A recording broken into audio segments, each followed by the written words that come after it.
ये एकमात्र ऐसा टाइम टेबल है, इसको फॉलो कर लो, जो कॉलेज तुम चाहते हो उस कॉलेज में एडमिशन मिल जाएगा, इस बात की गारंटी है।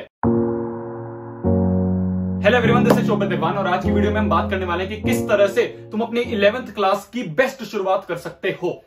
Please watch this complete video if you want to save your 6 to 7 lakhs। अगर आप चाहते हो कि आपके 2 साल बर्बाद ना हो, अगर आप ये चाहते हो कि आप आपकी 11th क्लास के हाफ ईयरली में फेल ना हो, अगर आप ये चाहते हो कि आज से 2 साल बाद आपको एक मनपसंद कॉलेज मिल जाए, please don't skip even a second of this video. इतने कॉन्फिडेंस से बोल रहा हूं, इतनी इंपॉर्टेंट वीडियो होने वाली है।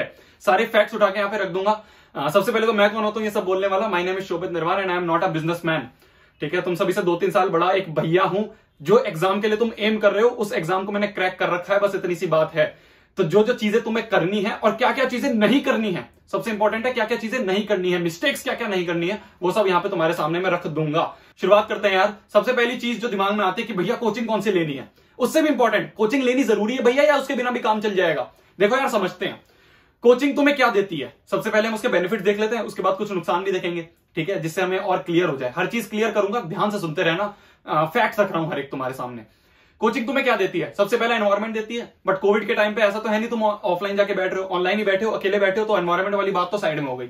दूसरा तुम्हें क्या देती है? एक प्रॉपर शेड्यूल देती है, जिस शेड्यूल की वजह से तुम कंसिस्टेंट रह पाते हो। क्या बोल रहे हो भैया, क्या शेड्यूल? देखो मैं तुम्हें अपना एग्जांपल लेके बताता हूं। जब मैं कोचिंग में गया था, 11th-12th मैंने कोचिंग से करी है, ठीक है, तो मेरी ऑफलाइन कोचिंग थी, उसमें मैं गया भाई, उन्होंने एक प्रॉपर शेड्यूल दे दिया मेरे को। मैं क्लास 11th में घुसा, क्लास 11th में आते ही उन्होंने एक पूरा पेज सा था। उस पेज में क्या लिख दिया कि मान लो चैप्टर नंबर 1 है, तो चैप्टर नंबर 1 में उन्होंने बोल दिया कि भाई इस चैप्टर में इतने तो लेक्चर्स लगेंगे, ठीक है, इस नंबर ऑफ लेक्चर्स लगेंगे। फिर उसके बाद ये लिख दिया कि इस डेट को स्टार्ट होगा, स्टार्टिंग डेट बता दी मुझे भाई, एंड डेट बता दी मुझे, ये भी बता दिया कि कितने इसमें टेस्ट होंगे, मुझे ये भी बता दिया इसमें कितनी डीपीपी मिलेंगी, मुझे ये भी बता दिया कि इसमें कौन सी मॉड्यूल कितनी बार सॉल्व करनी होंगी। तो अगर हम एक सब्जेक्ट की बात करें तो एक सब्जेक्ट में जितने भी चैप्टर्स हैं वो प्रॉपर है, उन्होंने एक शेड्यूल मेरे को दे दिया। इतना बड़ा एक पेज था।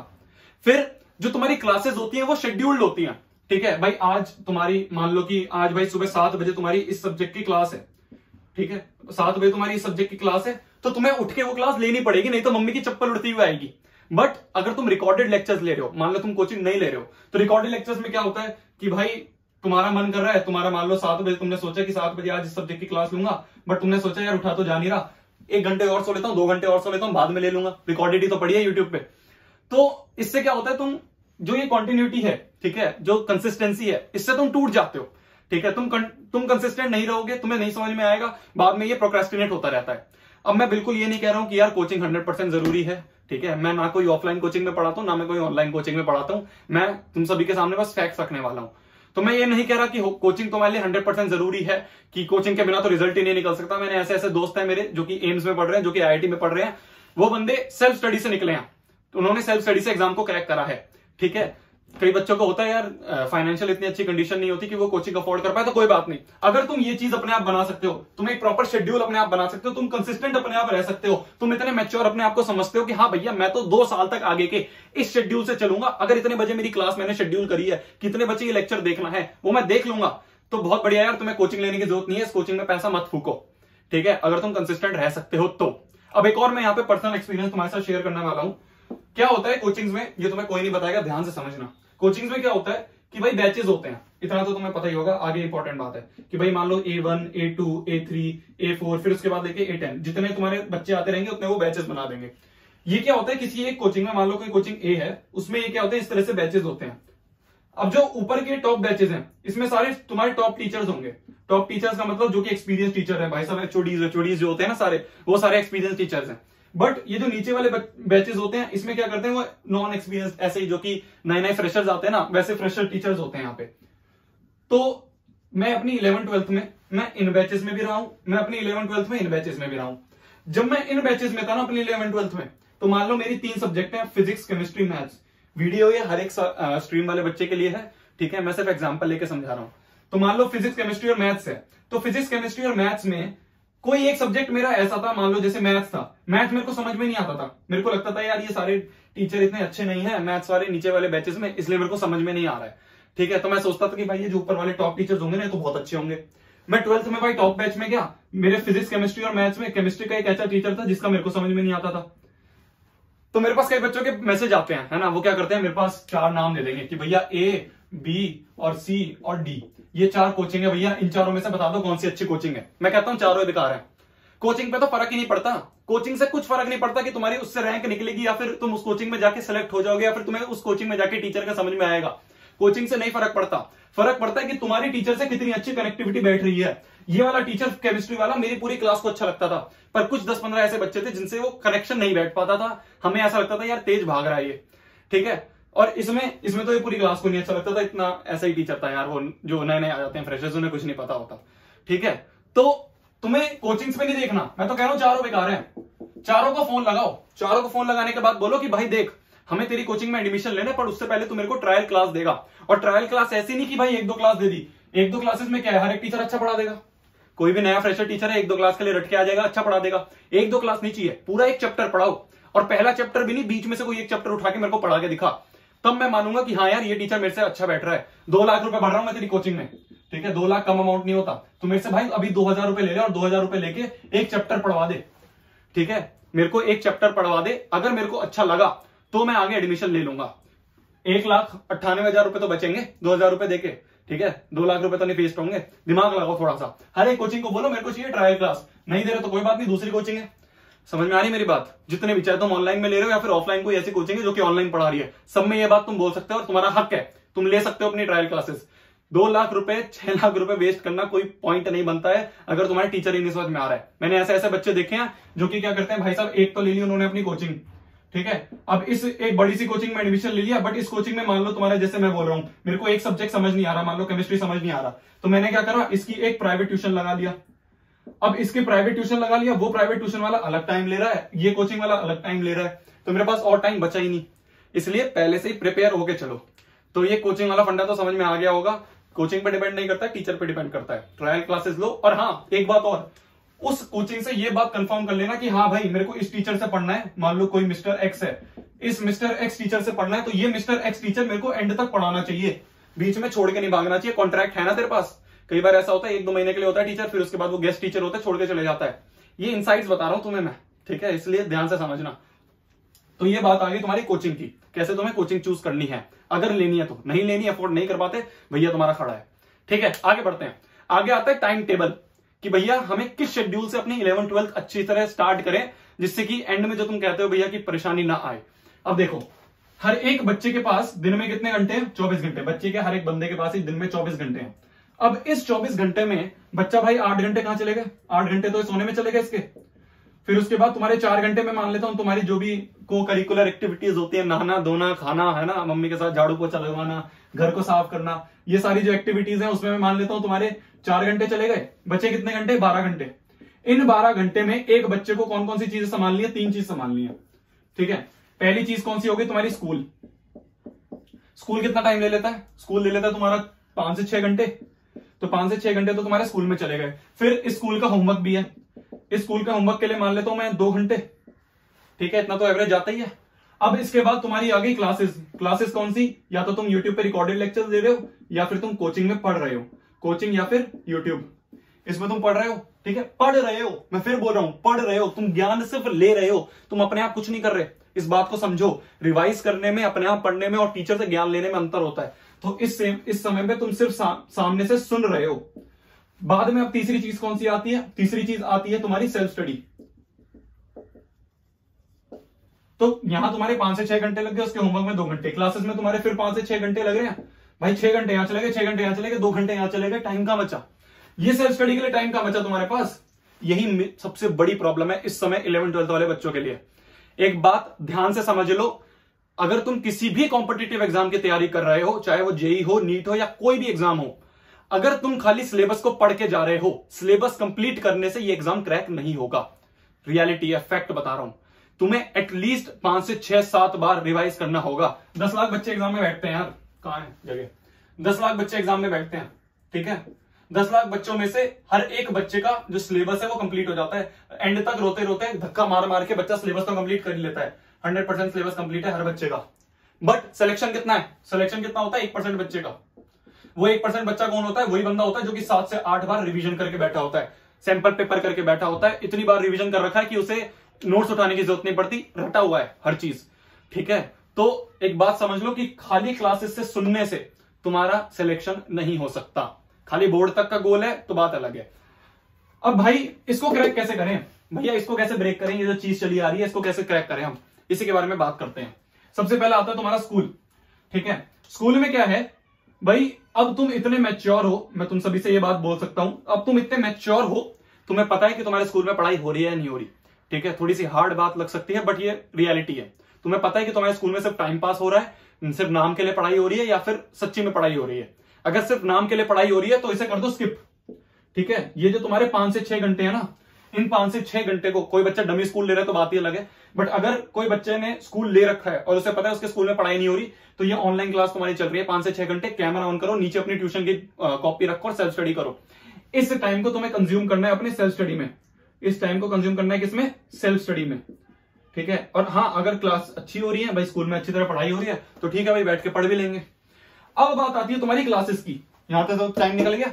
अब बात आती है तुम्हारी क्लासेस की। जो तुम्हारी क्लासेस तुम ले रहे हो, पहला पॉइंट जो सबसे इंपॉर्टेंट है, नोट्स तुम्हें क्लास के साथ साथ बनाने हैं, नोट्स इन क्लास ओनली। मैंने ऐसे ऐसे बच्चे देखे हैं, बच्चे क्या करते हैं 2 घंटे भाई बैठ के, मैंने मान लो आज एक सब्जेक्ट ए है, उस एक सब्जेक्ट की आज क्लास थी 2 घंटे की। ठीक है, तो बच्चे ने क्या करा, सर है वो तो पीपीटी में पढ़ाए जा रहे हैं, हमें नोट्स बनाने का टाइम ही नहीं मिलता।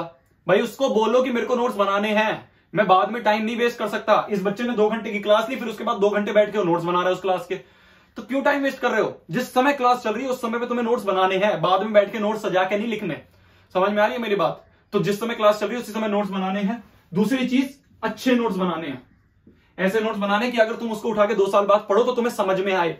ठीक है, मैंने नोट्स के ऊपर यार एक कंप्लीट वीडियो बनाई थी। ठीक है, और उस पर बहुत अच्छा रिस्पॉन्स आया था, हर एक फैक्ट मैंने उठा के रख दिया था उसमें कि ये करना है। मैं फिर बोल रहा हूं, मेरे को व्यूज से चक्कर नहीं है, मेरे को ये है कि तुम्हारा टाइम जो है वो अभी ना ज्यादा परेशान हो, तुम बाद में 11th में जाके एंड में सफर ना करो, पहले ही 10 मिनट दे दो, वीडियो देख लो, समझ में आ जाएगा। ठीक है, मेरे को व्यूज का इतना नहीं है यार, तुम्हारी लाइफ, तुम्हारा 1 साल की ज्यादा अहमियत है, देख लोगे समझ में आएगा कि किस तरह से अच्छी तरह नोट्स बनाने हैं, मैं लिंक दे दूंगा।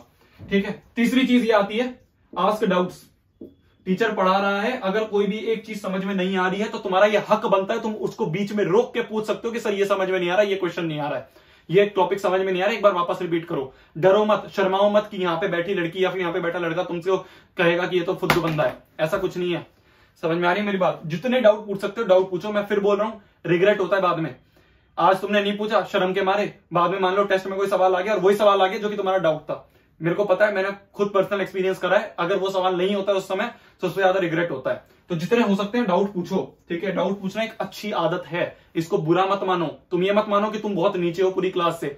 एक बात बताऊं, तुम क्लास में बैठे हो, ठीक है, तुम्हारी क्लास में मान लो 50 बच्चे बैठे हैं और मान लो तुम्हें एक डाउट आ गया, तो अगर तुम उस डाउट को पूछ रहे हो तो तुम इनडायरेक्टली और बच्चों का भी भला कर रहे हो जो कि शर्म के मारे नहीं पूछ पाए।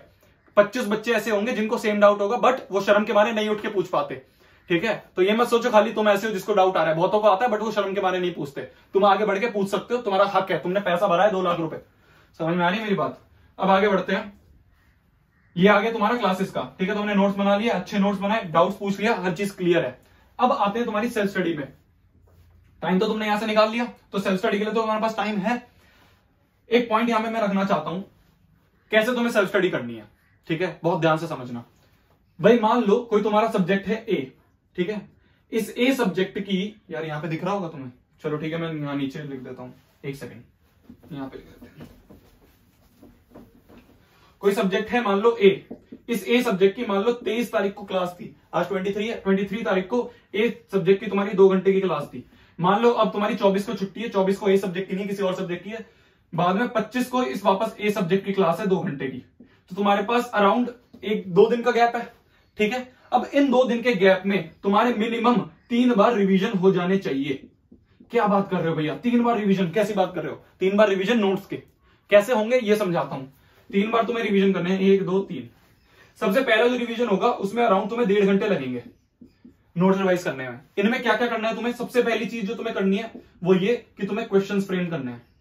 क्वेश्चंस फ्रेम करने का मतलब क्या यार, मेरे को लग रहा है कि शायद तुमने वो वीडियो देखी होगी जिसमें मैंने वो फॉरगेटिंग कर्व ब्रेक करने वाला है ना, practical meaning of smart work, ये वाली वीडियो में मैंने डिस्कस करा था कि नोट्स में हर एक पेज के ऊपर कुछ क्वेश्चंस फ्रेम करने हैं। मान लो कोई तुम्हारा एक नोट्स है, उसमें एक पेज है, ठीक है, तो इस पेज में जो तुम्हारा जो भी लिखाया गया है उसके ऊपर कुछ क्वेश्चन फ्रेम करके ऊपर छत पे बना दो। ठीक है, 2-3 क्वेश्चन जो कि जिसके आंसर नीचे यहीं पे इस पेज में लिखे हुए हैं। तो पहली चीज तुमने क्वेश्चन फ्रेम कर दिए। अगर नहीं दिखी है वीडियो तो उसका भी लिंक दे दूंगा, ध्यान से समझ लेना। वो मोस्ट इंपॉर्टेंट वीडियो है, ठीक है, वो गोल्ड है तुम्हारे लिए, समझ लेना बात को। क्वेश्चन तुमने फ्रेम कर दिया, साथ ही साथ तुमने सारे फॉर्मूले को रिवाइज कर लिया, ठीक है, जितने भी फॉर्मूले उनको रिवाइज या फिर लर्न कर लिया, और जितने भी सर ने क्वेश्चंस क्लास में करवाए थे उन्हें रफ कॉपी में एक बार अपने आप कर लिया, रफ कॉपी में अपने आप एक बार सॉल्व करके देखा। ये हो गया तुम्हारा पहला रिवीजन। ये पहला रिवीजन में अराउंड 1.5 घंटे लगेंगे, और ये मान लो तुमने आज क्लास लिया और आज की रात को तुमने ये रिवीजन मारा है। अब जो सेकंड रिवीजन होगा उसमें क्या होगा, सेकंड रिवीजन में मात्र तुम्हें 30 मिनट लगेंगे। इसमें तुम्हें क्या करना है, इसमें तुम्हें अब कॉपी भी नहीं उठानी, जिस कॉपी में नोट्स लिखे थे वो कॉपी भी नहीं उठानी। अपने आप सुबह सुबह मॉर्निंग में सुबह सुबह उठे भाई, एक पेपर उठा लिया, रफ पेपर, और उस पेपर में दिमाग लगाओ, अपने आप दिमाग में से रिट्रैक्ट करो क्या क्या तुमने पढ़ा था, ठीक है, दिमाग में लाओ कि यार सर ने कल ये पढ़ाया था, फिर एक पेज ले लिया, एक पेज में लिख दिया कि सर ने ये पढ़ाया था, फिर सर ने ये पढ़ाया था, फिर सर ने ये पढ़ाया था। पूरे पेज में चाहे गंदा हो जाए पूरा, पर हाँ तुम्हें एक बार रिवाइज हो जाना चाहिए कि सर ने क्या क्या पढ़ाया था। अपने आप सोचने की कोशिश करो, ठीक है। मैं फिर बोल रहा हूं, जितने भी ये बच्चे होते हैं जो कि स्मार्ट वर्क करते हैं, वो हर बार एक चीज को वापस पढ़ते नहीं है, वो हर बार दिमाग में से उस चीज को निकालते हैं, ठीक है। जितनी बार तुम रिट्रैक्ट करोगे वापस दिमाग में से, उतनी बार तुम्हारा दिमाग शार्प होगा। तो दूसरी बार तुमने क्या करा, एक पेज में हर एक चीज को अपने आप लिख लिया। तीसरी बार जो तुम्हारा रिवीजन होगा वो होगा जस्ट क्लास से 15 मिनट पहले, 15 मिनट पहले फ्रॉम क्लास। इसमें क्या करोगे तुम, इसमें मात्र तुम्हें 10 मिनट लगेंगे। इसमें जो तुमने यहाँ पे क्वेश्चंस फ्रेम करे थे, कौन से क्वेश्चंस तुमने फ्रेम करे थे, ये जो तुमने क्वेश्चंस फ्रेम करे थे, इनको जस्ट ऊपर से पढ़ना है। मान लो तुमने नोट्स उठाए, नोट्स में पहला पेज लिया, पहले पेज में तुमने यहाँ क्वेश्चंस लिख रखे हैं, फिर उसके बाद तुम दूसरे क्वेश्चन में गए, इन क्वेश्चंस को पढ़ा, इनका आंसर अपने आप सोचा, लिख बोल दिया। फिर तुमने दूसरे पेज पे गए, दूसरे पेज में यहाँ क्वेश्चंस लिखे हुए हैं, इन क्वेश्चंस को पढ़ा, इसका जो आंसर है अपने आप सोचने की कोशिश करी। इससे क्या हुआ, तुमने मात्र इतने टाइम में 3 बार रिवीजन मार दिया एक सब्जेक्ट के एक नोट्स का। क्या होगा इससे, फायदा क्या होगा? पहली बात तो अगली क्लास में तुम जाओगे, तुम और बच्चों से सबसे ऊपर होगे। क्यों? क्योंकि तुमने हर चीज को अच्छी तरह रट रखा है, हर चीज को अच्छी तरह पढ़ रखा है। दूसरी चीज, मान लो आज से 1.5 साल बाद तुम इस नोट्स को वापस उठाओगे ना, 1.5 साल बाद वापस नोट्स को उठाओगे, तो एक बार मात्र रीड करने में तुम्हें पूरा नोट्स याद आ जाएंगे, ठीक है। ये मैंने खुद एक्सपीरियंस करा है, अपने पर्सनल एक्सपीरियंस से इस बात को बता रहा हूं, ठीक है। तो स्कूल के तुम्हारा यहाँ टाइम था, इसमें टाइम तुम्हें पता है कि भाई ये बकवास चीजें, अगर यहाँ पे सब फालतू चीजें हो रही है, स्किप कर दिया, उस चीज को तुमने यहाँ पे करंट अपना सेल्फ स्टडी में टाइम दे दिया। फिर उसके बाद तुम क्लासेस में तुमने अच्छी तरह नोट्स बनाए, उसको अच्छी तरह पढ़ा, डाउट्स पूछे, हर चीज क्लियर कर ली, ठीक है। नोट्स की तुम वीडियो देख लेना, सेल्फ स्टडी के लिए ये चीज करनी है। ये चीज होने के बाद जब तुमने एक बार मॉर्निंग में ये चीज 30 मिनट में याद कर ली, अब तुम इसका होमवर्क कर सकते हो। होमवर्क सिर्फ एक रिवीजन के बाद मत करना, पहली रिवीजन मार ली, दूसरी रिवीजन सुबह मार ली, उसके बाद तुम होमवर्क कर सकते हो। फिर ये तीसरी रिवीजन तो 10 मिनट पहले क्लास में जाते वक्त ही सुन लिया, फिर क्लास स्टार्ट होने वाली है, जल्दी जल्दी ऊपर से देख लिया। अब तुम इसका होमवर्क कर सकते हो। अब होमवर्क क्या करना है भैया, तुम्हें अपने मॉड्यूल्स मिले होंगे, ठीक है। या तो तुम कोचिंग में हो तो तुम्हें मॉड्यूल्स दिए गए होंगे, या फिर तुम अगर कोचिंग में नहीं हो तो कोई भी एक बुक उठा सकते हो जो कि रेफरेंस में होती है। फिजिक्स में HC वर्मा हो गई है ना, फॉर एन एग्जांपल, तो उस बुक को उठा लिए, उसमें जितने भी क्वेश्चंस उस वाले टॉपिक के हैं जो कि तुम्हें पिछले दिन पढ़ाया गया है, वो उठा के तुमने उस टॉपिक के कर लिए। ये तुम्हारा एज एन होमवर्क हो गया, ठीक है। अब बात आती है रिवीजन की, वापस कब करनी है भैया दूसरी रिवीजन? तुम्हारा चैप्टर हो गया, ठीक है, अब इसके बाद इसे होल्ड कर दो। फिर उसके बाद दूसरा चैप्टर हो गया, उस दूसरे चैप्टर जब मिड में पहुंच गया, एक बार वापस पिछले चैप्टर का रिवीजन कर दिया, जिससे कि तुम जो ये फॉरगेटिंग कर्व है, ये फॉरगेटिंग कर्व जो नीचे जा रहा है, इसको ब्रेक करके वापस उठा दिया, फिर ब्रेक करा, फिर वापस उठा दिया, फिर नीचे गया, फिर उठा दिया। इस तरह से तुम्हें अच्छी तरह इसको करना है। अब यार ये सब चीज देख के ना कुछ बच्चे नीचे कमेंट सेक्शन में लिखते हैं कि भैया क्या पागल हो गया, क्या बंदा है ये, रोबोट बना रखा है, इतनी देर तक कौन पढ़ता है? मत पढ़ो, मत बनो रोबोट। एक फैक्ट बताऊं, जिस एग्जाम के लिए तुम सोच रहे हो ना, तुम सोच रहे हो अगर IIT, JEE, नीट या फिर कोई भी एग्जाम के लिए, जिस एग्जाम के लिए तुम एम कर रहे हो, उस एग्जाम में बच्चे 6वीं से तैयारी शुरू कर देते हैं। 6वीं 7वीं से बच्चे बैठे होते हैं। जिस समय तुम 11th में घुसोगे ना, कुछ बच्चे ऐसे हैं जो कि 11th का सिलेबस कंप्लीट करके बैठे हैं जब तुम 11th में घुसे हो, ठीक है, और वो तुम्हारे साथ में बैठे हुए हैं। ऐसे ऐसे बच्चे मैंने देखे हैं। मेरे साइड में बैठा हुआ था मेरी कोचिंग में बच्चा, सर क्वेश्चन लिखते नहीं था, उसका आंसर आ जाता था। क्यों? क्योंकि वो 6वीं से फाउंडेशन लेके बैठा था और उसको सब चीज पहले से ही आती थी। उन बच्चों के साथ तुम्हें कंपीट करना है, तो तुम ये बहाना लगाते रह जाओगे कि रोबोट है ना, इस बहाने से प्रोक्रेस्टिनेट करोगे और वो बच्चा जाके पढ़ रहा होगा। एक बात समझनी पड़ेगी यार, इतनी ज्यादा पॉपुलेशन है, 10 लाख बच्चे बैठते हैं, उनको सिर्फ 10,000 बच्चों का सिलेक्शन चाहिए।